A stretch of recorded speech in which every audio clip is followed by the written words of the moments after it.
आज हम बात करने वाले हैं विस्थापन धारा के बारे में। तो चलिए स्टार्ट करते हैं। देखिए बेसिकली विस्थापन धारा जिसे हम किससे प्रदर्शित करते हैं, आईडी से प्रदर्शित करते हैं। इसकी जो खोज थी वो की थी मैक्सवेल नामक साइंटिस्ट ने। किसने? मैक्सवेल नामक साइंटिस्ट ने की थी। और विस्थापन धारा की खोज किस प्रकार से हुई उसका मैं आपको बताने वाला हूं। तो देखिए क्या हुआ, बेसिकली इसके लिए हम एक विचार करते हैं एक परिपथ पे। जिस परिपथ में क्या होगी आपकी इस प्रकार से दो प्लेटें होगी। इस प्लेट को नाम देता हूं P1 और इस प्लेट को नाम क्या दे देता हूं मैं, P2 प्लेट दे देता हूं। अब इसे हम किससे जोड़ देते हैं, बैटरी के माध्यम से जोड़ देते हैं। किसके माध्यम से जोड़ देते हैं, एक बैटरी के माध्यम से जोड़ देते हैं। और इस बैटरी से क्या जोड़ देते हैं हम, आपकी कुंजी जोड़ देते हैं इस प्रकार से। तो ये क्या बन गया, आपका एक परिपथ बन गया। अभी कुंजी मैंने बंद नहीं किया हूं। अब साथ ही साथ हम यहाँ क्या बना लेते हैं, आपकी एक कुंडली बना लेते हैं इस प्रकार से। ये क्या हो गई, आपकी एक कुंडली हो गई। क्या हो गई, बेसिकली कुंडली हो गई। और इसके भीतर भी हम क्या रख लेते हैं, कुंडली रख लेते हैं। ओके, तो यहां पर हमने विस्थापन धारा जिसकी खोज मैक्सवेल नामक साइंटिस्ट ने की थी उसे समझाने के लिए मैंने एक परिपथ ले लिया जिसमें मैंने दो प्लेटें P1 और P2 ली है। दोनों प्लेटों के बीच में मैंने क्या ले लिया, आपकी एक कुंडली ले ली है। और इन दोनों प्लेटों के बाहर भी मैंने कुंडली ले ली है। अब मैंने दोनों प्लेटों को एक बैटरी के द्वारा और एक कुंजी के द्वारा जोड़ दिया है। अब इतनी व्यवस्था समझ में आती है। अब जैसे मैं क्या करता हूं, यहां से धारा प्रवाह, जैसे मैं इस कुंजी को क्या करता हूं, बंद करता हूं। जैसे मैं इस कुंजी को बंद करता हूं तो ये कौन सा सिरा है, आपका धनात्मक सिरा है। और ये कौन सा आपका ऋणात्मक सिरा है। तो बेसिकली यहां से क्या प्रवाहित होगी, यहां से धारा प्रवाहित होगी। जैसे मैं कुंजी को बंद करूंगा तो क्या प्रवाहित होगी, धारा प्रवाहित होगी। साथ ही साथ एक बात का भी ध्यान रखना, यहां पर जो धारा आई प्रवाहित हो रही है उसके उत्पत्ति का मुख्य कारण जाने। क्या होता है, जैसे हम कुंजी को बंद करते हैं तो ये धनात्मक सिरा है, तो यहां से आपका +Q आवेश प्रवाहित होता है। कौन सा आवेश प्रवाहित होता है, +Q आवेश प्रवाहित होता है। और यहां से ऋणात्मक सिरा है तो यहां से कौन सा आवेश प्रवाहित होता है, -Q आवेश प्रवाहित होता है। अब ये प्लस का Q आवेश क्या करता है, गति करता है। और जब भी आपका आवेश गति करता है, क्या करता है, जब भी आपका आवेश गति करता है तो क्या उत्पन्न होती है, धारा उत्पन्न होती है। अर्थात जैसे हम कुंजी को बंद करते हैं तो आपका क्या होता है, +Q आवेश क्या होता है, गति करता है। जो आपका +Q आवेश है वो क्या करता है, आपका गति करता है। जो आपका +Q आवेश गति करता है जिससे कि आपकी धारा I उत्पन्न होती है। उसी प्रकार से ऋणात्मक सिरे से आपका -Q आवेश प्रवाहित होता है। कौन सा आवेश प्रवाहित होता है, -Q आवेश प्रवाहित होता है। अब ये वाला जो +Q आवेश है वो कहां पर जाएगा, इस प्लेट पर जाएगा। और इस प्लेट पे जैसे ही जाएगा तो यहाँ पर क्या एकत्रित होना स्टार्ट हो जाएगा, आपका धनात्मक आवेश एकत्रित होना स्टार्ट हो जाएगा। उसी प्रकार से जैसे ही -Q आवेश यहाँ पर आएगा तो यहाँ पर क्या होगा, ऋणावेश एकत्रित होना स्टार्ट हो जाएगा।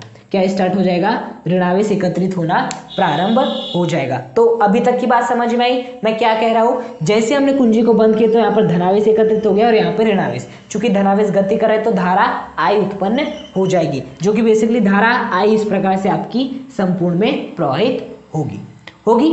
अब बेसिकली क्या होगा, ये जो धारा है जब यहां से प्रवाहित होगी तो क्या है, यहां पर एक कुंडली है। और यदि कुंडली लगी हुई है तो बेसिकली धारा क्या होगी, धीरे धीरे बढ़ेगी। क्योंकि देखिए आपका जो +Q आवेश है वो प्रवाहित हो रहा है, +Q आवेश प्रवाहित हो रहा है मतलब धारा प्रवाहित हो रहा है। और जब भी धारा प्रवाहित होती है तो क्या उत्पन्न होता है, चुंबकीय क्षेत्र उत्पन्न होता है। एम्पियर के परिपथी नियम से हम जानते हैं, क्या जानते हैं कि जो चुंबकीय क्षेत्र का आपका रेखा समाकलन होता है वो किसके बराबर होता है, μ0 × σ/I के बराबर होता है। देखो यहाँ पर चुंबकीय क्षेत्र किसके बराबर आ रहा है, I के बराबर आ रहा है। मतलब कि यदि I बढ़ेगी तो आपका चुंबकीय क्षेत्र बढ़ेगा। ऑब्वियस सी बात है। और हम जानते हैं ऑस्टेट ने बताया भी था कि यदि आपकी धारा I प्रवाहित होती है तो क्या उत्पन्न होता है, आपका चुंबकीय क्षेत्र उत्पन्न होता है। तो यहाँ से +Q आवेश प्रवाहित हो रहा है मतलब I धारा प्रवाहित हो रही है। अब यदि I धारा प्रवाहित होगी तो इस कुंडली में क्या उत्पन्न होने वाला है, इस कुंडली में चुंबकीय क्षेत्र उत्पन्न होने वाला है। और इस चुंबकीय क्षेत्र को हम क्या नाम दे देंगे, B1 नाम दे देंगे। क्या नाम दे देंगे, बेसिकली इस चुंबकीय क्षेत्र को हम B1 नाम दे देंगे। अब यहाँ पर चुंबकीय क्षेत्र उत्पन्न होगा। अब क्या यहाँ पर कोई चुंबकीय क्षेत्र उत्पन्न होगा, हमें वो देखना है। तो देखिए यहाँ से +Q आवेश निकला आवेश प्रवाहित हो रहा है, धारा प्रवाहित हो रही है, और ये वाला प्लस क्यू आवेश केवल यहाँ पर जाके पूरी तरह से एकत्रित हो जाएगा।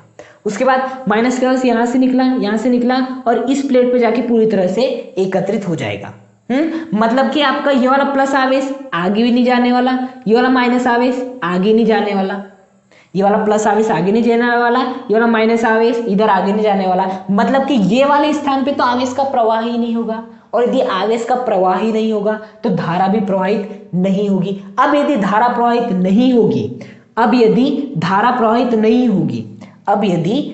प्रवाहित नहीं होगी, तो यहाँ पर कोई भी चुंबकीय क्षेत्र उत्पन्न नहीं होगा, क्योंकि यहाँ पर चुंबकीय क्षेत्र B1 क्यों उत्पन्न हुआ? क्योंकि आपकी क्या प्रवाहित हो रही थी? धारा प्रवाहित हो रही थी।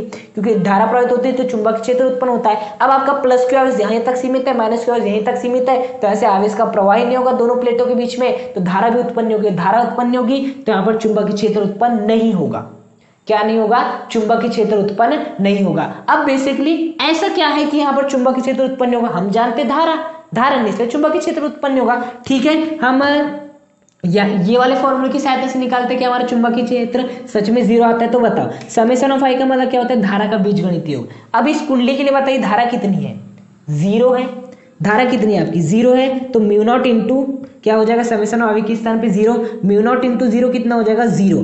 बी डॉट डीएल किसके बराबर आ जाएगा? आपके 0 के बराबर आ जाएगा। तो बी किसके बराबर आ जाएगा? आपके 0 के बराबर। तो एम्पेयर के परिपथी नियम से भी स्पष्ट होगा कि यहाँ पर चुंबकीय क्षेत्र 0 होगा और यहाँ पे चुंबकीय क्षेत्र आपका इतना होने वाला है।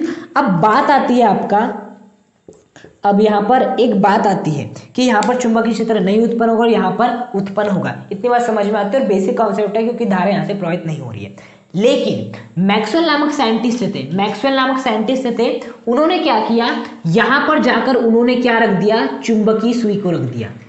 किसे रख दिया? यहाँ पर जाकर इसके पास जाकर चुंबकीय सुई को रख दिया। तो जैसे उन्होंने यहाँ पर जाकर चुंबकीय सुई को रखा तो बेसिकली चुंबकीय सुई में क्या उत्पन्न हुआ? विक्षेप उत्पन्न हुआ। क्या उत्पन्न हुआ? चुंबकीय सुई में विक्षेप उत्पन्न हुआ। अब मैक्सवेल नामक साइंटिस्ट ने सोचा कि इस चुंबकीय सुई को विक्षेपित तो केवल एक दूसरा चुंबक कर सकता है और कोई चुंबक नहीं कर सकता। मतलब ये जो कुंडली है इसके पास मैंने चुंबकीय सुई को रखा तो चुंबकीय सुई विक्षेपित हुई, और चुंबकीय सुई को विक्षेपित कौन कर सकता है? एक चुंबक ही कर सकता है, या उसके आसपास कोई चुंबकीय क्षेत्र होना चाहिए। तो बेसिकली ये जो कुंडली थी इसमें से तो धारा प्रवाहित नहीं हो रही है, फिर कैसे चुंबकीय क्षेत्र उत्पन्न हो जाएगा? तो मैक्सवेल नामक साइंटिस्ट ने कहा कि नहीं, यहां पर भी एक धारा प्रवाहित होती है, तभी तो चुंबकीय से में विक्षेप आ रहा है। देखो बेसिकली यहां से धारा प्रवाहित नहीं होती तो चुंबकीय क्षेत्र उत्पन्न नहीं होता, लेकिन मैक्सवेल ने यहां पर जाके क्या रख दिया? चुंबकीय सुई। उसमें क्या प्राप्त हुआ? विक्षेप। अब चुंबकीय सुई में विक्षेप कौन ला सकता है? एक दूसरा चुंबक ला सकता है, चुंबकीय क्षेत्र ला सकता है। अब कुंडली में तो धारा नहीं बह रही, मतलब चुंबकीय क्षेत्र उत्पन्न होगा, लेकिन चुंबकीय सुई में विक्षेप आ रहा है। इसका मतलब यहां पर क्या उत्पन्न है? चुंबकीय क्षेत्र यहाँ पर उत्पन्न है। अब चुंबकीय क्षेत्र यहाँ पर कैसे उत्पन्न हो सकता है? लोगों ने कहा, तो इन्होंने कहा कि यहाँ पर एक विशेष प्रकार की धारा बहती है, जिस धारा को हम क्या कहते हैं? आपकी विस्थापन धारा आईडी कहते हैं। क्या कहते हैं? विस्थापन धारा आईडी कहते हैं। और इस विस्थापन धारा आईडी के प्रवाह के कारण ही आपका क्या उत्पन्न होता है? चुंबकीय क्षेत्र। और जैसे चुंबकीय क्षेत्र के संपर्क में चुंबकीय सुई आती है तो इसमें क्या दिखाता है? विक्षेप दिखाना स्टार्ट होता है। तो यहां से विस्थापन धारा का कॉन्सेप्ट किसने लाया? मैक्सवेल नामक साइंटिस्ट ने लाया। अब मैक्सवेल ने कह तो दिया कि नहीं, आपकी विस्थापन धारा है, विस्थापन धारा प्रवाहित हो रही है जिससे चुंबकीय क्षेत्र उत्पन्न हो रहा है, चुंबकीय सुई में विक्षेप आ रहा है। अब उनसे कारण पूछा गया, मैक्सवेल जी आप बस कारण बता दीजिए कि ऐसा क्यों हो रहा है, विस्थापन धारा क्यों उत्पन्न हो रही है? आपने नाम तो दे दिया विस्थापन धारा। हम भी मानते हैं कि यहाँ पर चुंबकीय सुई को आप ला रहे हैं तो बेसिकली विक्षेप हो रही है। अब यदि विक्षेप हो रही है मतलब यहाँ से यहाँ पर चुंबकीय क्षेत्र हो, यहाँ पर चुंबकीय क्षेत्र तभी उत्पन्न हो सकता है जब धारा बह रही है। तो हम मान लेते हैं कि आप जो बोल रहे हैं कि विस्थापन धारा आईडी उत्पन्न हो रही है, वो हो रही है, हम मान लेते हैं। अब बताइए विस्थापन धारा यहाँ किस कारण से उत्पन्न हो रही है? बस इतना बता दीजिए विस्थापन धारा किस कारण से उत्पन्न हो रही है। तो उन्होंने बड़ा ही मस्त कॉन्सेप्ट दिया, वो मैं आपको बताऊंगा। देखो बेसिकली यहां पर जो धनावेश है इसके कारण क्या उत्पन्न होगा? विद्युत क्षेत्र उत्पन्न होगा। ये वाले धनावेश के कारण भी क्या उत्पन्न होगा? विद्युत क्षेत्र। ये वाले भी धनावेश के कारण विद्युत क्षेत्र, विद्युत क्षेत्र, विद्युत क्षेत्र, विद्युत क्षेत्र। हम जानते हैं विद्युत क्षेत्र सदैव कहां से कहां होता है? विद्युत क्षेत्र सदैव धनावेश से ऋणावेश की ओर होता है, हम सभी जानते हैं। तो यहाँ पर जैसे जैसे आपका देखो प्रारंभ में जो आपके प्लस के आवेश की संख्या थी वो कितनी थी? 0 थी, मतलब कोई भी विद्युत क्षेत्र नहीं था। हाँ, कोई भी विद्युत क्षेत्र नहीं था इस प्रकार से। लेकिन जैसे जैसे हमने जैसे कुंजी को बंद किया, यहाँ पर एक प्लस क्यू आवेश आया तो यहाँ पर भी एक माइनस क्यू आवेश आ गया, तो विद्युत क्षेत्र एक विद्युत क्षेत्र रेखा बनी। फिर दूसरा प्लस क्यू आवेश आया, दूसरा माइनस क्यू आवेश आया और एक विद्युत क्षेत्र रेखा। फिर तीसरा इस प्रकार से और एक विद्युत क्षेत्र रेखा। फिर चौथा और एक विद्युत क्षेत्र रेखा। फिर पांचवा और एक विद्युत क्षेत्र रेखा और छठा और एक विद्युत क्षेत्र रेखा। तो यहाँ पर क्या बढ़ रही है, यहाँ पर विद्युत क्षेत्र रेखाओं की संख्या बढ़ रही है जो कि इस कुंडली में से गुजरने वाली है। और यदि कुंडली में से गुजरने वाली विद्युत क्षेत्र रेखाओं की संख्या बढ़ती है, और यदि कुंडली में से गुजरने वाली विद्युत क्षेत्र रेखाओं की संख्या बढ़ती है तो कुंडली से संबंधित किसमें परिवर्तन होगा, विद्युत फ्लक्स में परिवर्तन होगा, जिसे हम क्या कहते हैं, फाई ई कहते हैं।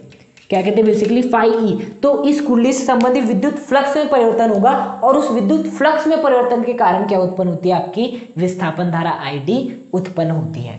तो मैक्सवेल नामक साइंटिस्ट ने यह कहा कि ये आपकी कुंडली दोनों प्लेटों के बीच में रखी हुई है। जैसे हम कुंजी को बंद करते हैं तो यहाँ पर प्लस क्या धीरे धीरे बनता है, जिससे कि आपकी विद्युत क्षेत्र रेखाएं भी इस कुंडली में से गुजरती है, कुंडली में से गुजरती है। अब यदि विद्युत क्षेत्र रेखाएं कुंडली में से गुजर रही है तो कुंडली में क्या उत्पन्न होगा, विद्युत फ्लक्स। विद्युत फ्लक्स क्या होता है, विद्युत फ्लक्स का मतलब होता है जैसे कि आपका एक है कुंडली, इसमें से यदि आपकी दो विद्युत क्षेत्र रेखाएं गुजरती है, इसका मतलब यहाँ पर आपका विद्युत फ्लक्स कितना है, 2 है।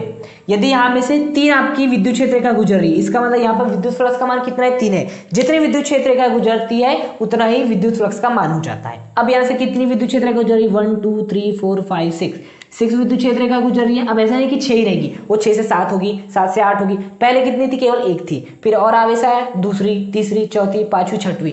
तो धीरे धीरे आपकी विद्युत क्षेत्र रेखाएं क्या हो रही है, बढ़ रही है। विद्युत क्षेत्र रेखाएं बढ़ रही है मतलब विद्युत फ्लक्स बढ़ रहा है। विद्युत फ्लक्स बढ़ रहा है मतलब क्या, विद्युत फ्लक्स में परिवर्तन हो रहा है। पहले आपके विद्युत फ्लक्स का मान कितना था, केवल 1 था, जबकि एक विद्युत क्षेत्र रेखा गुजर रही थी क्योंकि आपका एक ही प्लस आवेश था।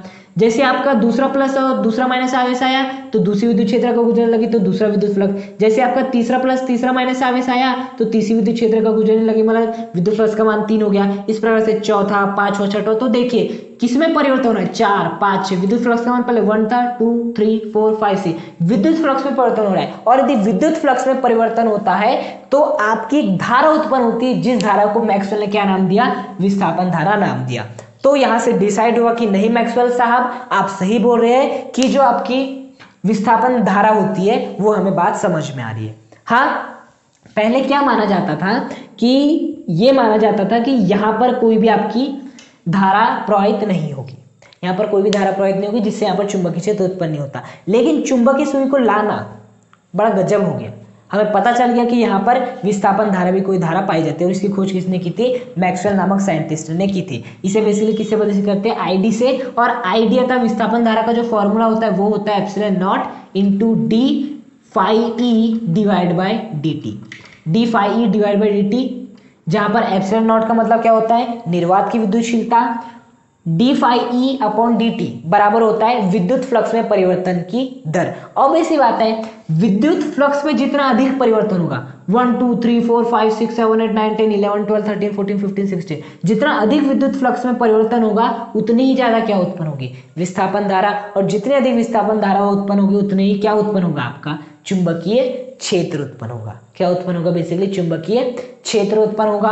तो बेसिकली इस प्रकार से विस्थापन धारा का कॉन्सेप्ट आया। विस्थापन धारा का कॉन्सेप्ट समझ में आया आपको, क्यों आया बेसिकली, और बेसिकली विस्थापन धारा क्या होती है। अब यदि इसकी परिभाषा बनाना चाहे तो वो क्या होगी, विस्थापन धारा वह धारा है जो समय के साथ विद्युत क्षेत्र रेखाओं में परिवर्तन, पहले एक थी विद्युत क्षेत्र रेखा, फिर 2 थी, 3 हुए, तो समय के साथ विद्युत क्षेत्र रेखाओं में परिवर्तन के कारण उत्पन्न होती है। वह धारा जो समय के साथ विद्युत क्षेत्र रेखाओं की संख्या में परिवर्तन के कारण उत्पन्न होती है, या वह धारा जो विद्युत फ्लक्स में परिवर्तन के कारण उत्पन्न होती है, विस्थापन धारा कहलाती है। इसे आईडी से प्रदर्शित करते हैं। आईडी बना होता है epsilon not into D phi upon D T. Basically इसका डेरिवेशन इंपॉर्टेंट है जो कि हम नेक्स्ट वीडियो में कवर करने वाले हैं। ओके, तो इस प्रकार से आज के वीडियो हमने विस्थापन धारा के बारे में पढ़ा।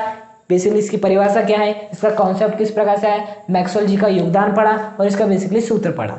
यदि आपको वीडियो पसंद आए तो वीडियो को लाइक करें, चैनल को सब्सक्राइब करें और कमेंट करके मुझे बताइए कि आपको वीडियो कैसा लगा। Thank you.